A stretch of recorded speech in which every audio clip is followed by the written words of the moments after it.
Chapter 6: The Heat Ray in Chobham Road.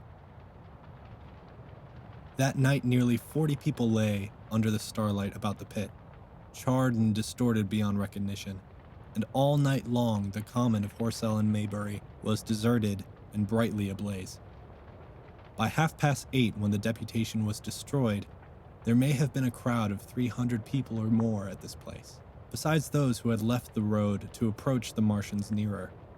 There were 3 policemen too, one of whom was mounted, doing their best, under instructions from Stent, to keep people back and deter them from approaching the cylinder. There was some booing from those more thoughtless and excitable souls to whom a crowd is always an occasion for noise and horseplay. Stent and Ogilvy, anticipating some possibilities of a collision, had telegraphed from Horsell to the barracks as soon as the Martians emerged, for the help of a company of soldiers to protect these strange creatures from violence.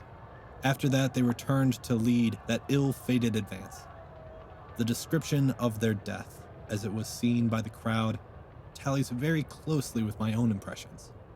3 puffs of green smoke, the deep humming note, and the flashes of flame. But that crowd of people had a far narrower escape than mine. Only the fact that a hummock of heatherly sand intercepted the lower part of the heat ray saved them.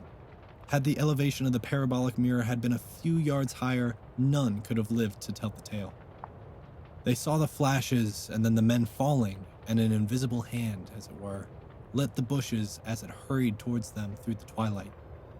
Then, with a whistling tone that rose above the droning pit, the beam swung cross over their heads, lighting the tops of the beech trees that lined the road, and splitting the bricks, smashing the windows, firing the window frames, and bringing down in the crumbling ruin a portion of the gable of the house nearest the corner.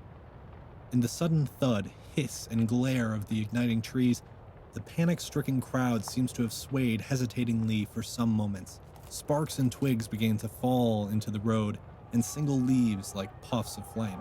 Hats and dresses caught fire. Then came a crying of the common. There were shrieks and shouts, and suddenly a mounted policeman came galloping through the confusion with his hands clasped over his head, screaming. "They're coming!" A woman shrieked, and incontinently, everyone was turning and pushing at those behind in order to clear a way to walking again. They must have bolted as blindly as a flock of sheep.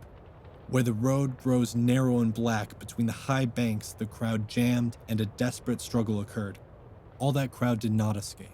3 persons at least, 2 women and a little boy, were crushed and trampled there, left to die amid the terror and the darkness.